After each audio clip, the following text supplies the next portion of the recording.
RRB, l'invité du matin. Et ce matin, nous sommes avec le docteur Marie-Laure Godillet. Bonjour. Bonjour Nicolas. Vous êtes la présidente du SML, le syndicat des médecins libéraux, qui est mobilisé depuis hier. Qu'est-ce qui peut pousser des médecins, c'est quasiment du jamais vu, à fermer leur cabinet pendant 2 jours ? C'est quasiment du jamais vu, oui, c'est inhabituel. Les médecins n'aiment pas priver la population de soins. C'est d'ailleurs ce qui motive son mouvement, en fait. C'est la diminution de l'offre de soins sur le territoire et la difficulté que rencontre la population pour se faire soigner. Et malheureusement, cela va s'aggraver dans le temps, puisqu'on a pu mettre en évidence dans un dossier que la démographie médicale allait diminuer ces prochaines années. Et il fallait en arriver là pour se faire entendre ?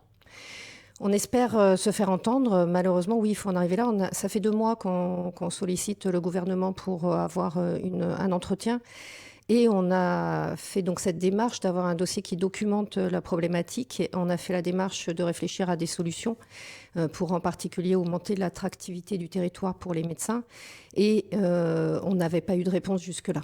Vous étiez 150 hier, généralistes, spécialistes devant le gouvernement. Vous avez finalement été reçus, notamment par Yannick Slamet, membre du gouvernement en charge du secteur. Est-ce que vous avez eu des retours concrets sur vos demandes ? Donc on a été reçus par M. Slamet et son chef de cabinet et M. Gambé, qui est le chef de cabinet de M. Mapou. Donc on n'a pas de mesures concrètes proposées actuellement. On a un engagement de M. Slamet de réfléchir au dossier et de nous inviter très prochainement à travailler ensemble sur les dossiers. C'est très difficile d'avancer. Effectivement, on a du mal à avoir des réponses qui soient vraiment réelles, concrètes, comme vous l'avez dit. Pourtant, il y a urgence, selon vous ? Il y a urgence, oui, puisque c'est déjà une situation difficile, la situation sanitaire. Les Calédoniens le savent pour la dermatologie, la cardiologie, gastro-entérologie. Les gens le savent, la pénurie, elle touche et le milieu hospitalier et la médecine libérale et les médecines publiques, puisque même dans le Nord, les dispensaires n'ont pas de médecins. Donc oui, le territoire a vraiment un problème important à réfléchir. Et ça touche tous les médecins. Il faut penser à cette attractivité, en fait. Qu'est-ce qui va pouvoir faire motiver les médecins présents à rester ? Qu'est-ce qui va pouvoir faire venir des médecins sur le territoire ? Alors, vous parliez de la population vieillissante de médecins. On sait que 45% des médecins, ce sont vos chiffres libéraux, vont partir à la retraite d'ici 2030. On pourrait penser que c'est un renouvellement assez classique, même si c'est un nombre important et qu'il suffit juste d'avoir des jeunes médecins qui arrivent. Et pourtant, c'est pas si simple que ça. Non, puisque malheureusement, en Europe, on manque aussi de médecins de façon générale.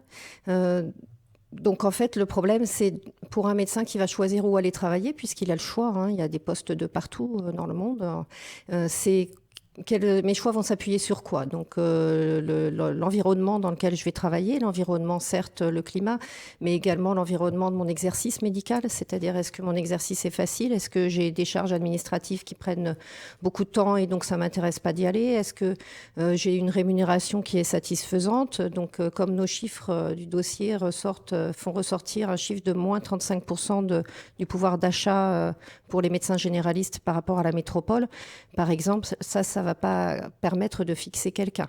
Les gens vont venir temporairement quelques mois, mais ne vont pas rester pour s'installer au long cours. Donc vous demandez notamment une revalorisation des actes médicaux ?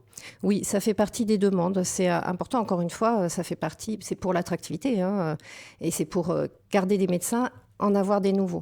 Donc les revalorisations de différentes cotations, puisqu'il y a des médecins généralistes et d'autres spécialistes qui ont des cotations différentes, des histoires de lettres qui sont un peu compliquées à expliciter ici, mais également des créations de nouvelles cotations qui pourraient valoriser le travail du médecin, c'est-à-dire que quand on passe beaucoup de temps avec une personne qui a plusieurs pathologies, actuellement le tarif de consultation est le même qu'on passe 10 minutes ou qu'on passe 3/4 d'heure avec une personne. Donc il faut valoriser ce travail et dans un esprit qui est aussi de favoriser une bonne prise en charge, c'est-à-dire des cotations de prévention auprès des personnes diabétiques. Ça a un intérêt également et important et très important pour la population.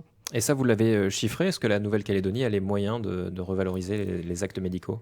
Donc la Calédonie, c'est au gouvernement et au Congrès de décider des moyens qu'ils mettent en œuvre pour la santé des Calédoniens. Après, notre dossier avance effectivement une estimation du coût que cela représenterait, en tenant compte, bien sûr, des cotisations sociales, des retombées en cotisations sociales, en impôts, etc.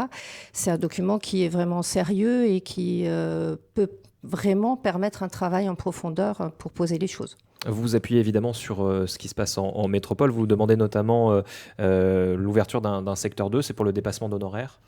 Oui, ça peut permettre. Donc c'est beaucoup demandé, mais pas seulement par les médecins spécialistes qui ont des investissements importants à faire dans des appareils pour les ophtalmos et d'autres, des chirurgiens ou comme ça. Ça permet d'augmenter un petit peu la rémunération. C'est encadré en général, puisqu'effectivement, il n'est pas question de laisser le médecin demander des tarifs exorbitants à tout le monde. C'est encadré et ça permet aux médecins de disposer de plus d'argent pour des investissements dans des machines spécialisées dans différentes spécialités. Alors, vous préconisez également le recours à la téléconsultation face à cette pénurie de médecins. C'est quelque chose qui fonctionne, la téléconsultation ? Alors j'ai entendu que la téléconsultation existait pour la province Nord, ça a été déjà mis en place. Par contre, ça c'est pour un service public. Pour le moment, le dossier est porté depuis plusieurs années, ça c'est pas nouveau et c'est une des choses qui nous met un petit peu en colère, c'est pourquoi les dossiers mettent autant de temps à avancer. C'est un outil qui nous a manqué pendant la crise Covid, puisqu'il y a une butée administrative en fait où le dossier ne bouge pas. Donc ça peut être très utile en particulier actuellement en téléexpertise, c'est-à-dire permettre à un médecin généraliste et le patient de contacter un spécialiste comme un dermatologue qui pourra diriger et les choses, voir une lésion cutanée et décider si c'est une consultation urgente ou pas qu'il doit faire, qu'il doit proposer. Donc ça permet de rentabiliser le temps médical, c'est-à-dire qu'on va vraiment aller consulter le dermatologue si la lésion est grave ou nécessite un geste spécialisé de dermatologie. Mais ça ne remet pas du tout en cause la médecine de proximité où on va voir son généraliste, où on discute avec lui, où on peut se voir en consultation. On peut encourager les gens à aller d'abord voir leur médecin généraliste avant d'aller voir le spécialiste, puisque jusqu'à maintenant, contrairement à métropole, ici, les gens peuvent aller consulter leur médecin spécialiste comme ils le souhaitent.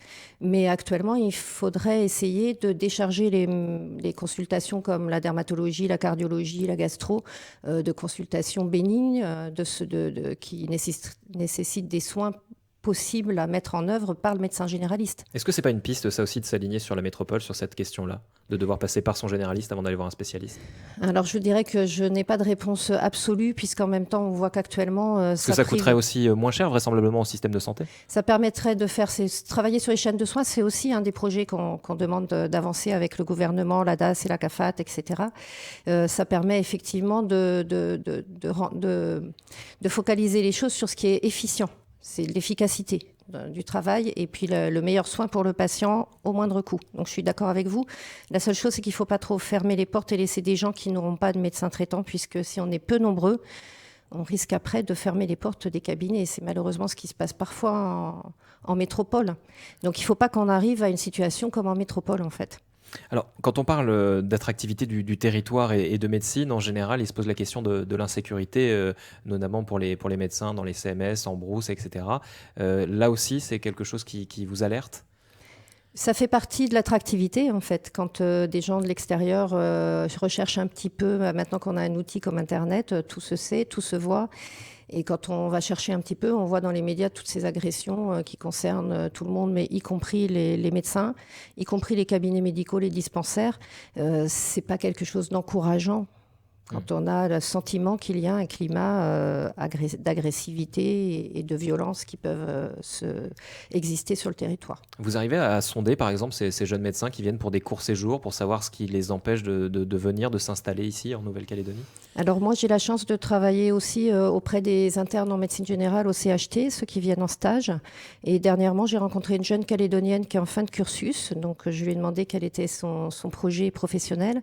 Elle m'a dit qu'elle ne pensait pas rester sur le territoire. Elle est très inquiète, en fait, de voir une pénurie de spécialistes. Et que quand un médecin travaille, son objectif, c'est de soigner au mieux le patient. Donc, si on est en défaut de spécialistes, on va avoir une chaîne de soins incomplète. On ne pourra pas aller jusqu'au bout du soin nécessaire pour la personne malade. Et c'est absolument pas satisfaisant. C'est-à-dire c'est quelque chose qui est angoissant de ne pas pouvoir prendre correctement en charge ses patients. C'est un phénomène donc ce qu'elle m'a expliqué, c'est un petit peu ce qui renforce notre inquiétude par rapport à l'avenir. Moins de médecins, moins de chaînes de soins, les médecins seront encore moins motivés pour venir travailler. Si on ne fait rien, on va se retrouver dans une situation extrêmement difficile d'ici combien de temps ? On est déjà dans une situation difficile, malheureusement. On est déjà en train de financer des EVASAN par défaut de médecins sur place. C'est une réflexion à avoir quand on parle d'économie de santé. Est-ce qu'on investit dès maintenant pour avoir un avenir meilleur et moins consommer de santé, moins payer d'EVASAN dans les prochains temps ? On est déjà en train d'augmenter nos dépenses de santé à cause d'une prise en charge insuffisante par défaut de médecins. Alors toujours pour protester contre cette situation, vous avez fermé vos cabinets hier, vous les fermez de nouveau aujourd'hui. Quelle est la suite de ce mouvement ? Pour le moment, on a décidé de faire 2 jours de grève. C'est marquant. Nous aussi, ça a été difficile à décider, mais on espère être entendu. On espère que la population comprendra qu'on agit pour... notre projet, c'est d'agir pour leur santé et leur prise en charge. Et donc, pour le moment, on a une porte ouverte auprès du gouvernement. Donc, on attend que le gouvernement nous propose de travailler ensemble. Et ensuite, on va réfléchir à d'autres actions si ce n'est pas suffisant pour que les décideurs comprennent la gravité de la situation. Vous annonciez 90% de cabinets fermés hier. Vous avez quasiment toute la corporation derrière vous et qui vous soutient ? On a toute la corporation, tous les médecins libéraux soutiennent la population calédonienne. C'est ça la démarche, en fait. Tous les médecins libéraux sont très inquiets pour l'avenir de la santé en Calédonie. C'est pour ça que tout le monde a adhéré à ce projet.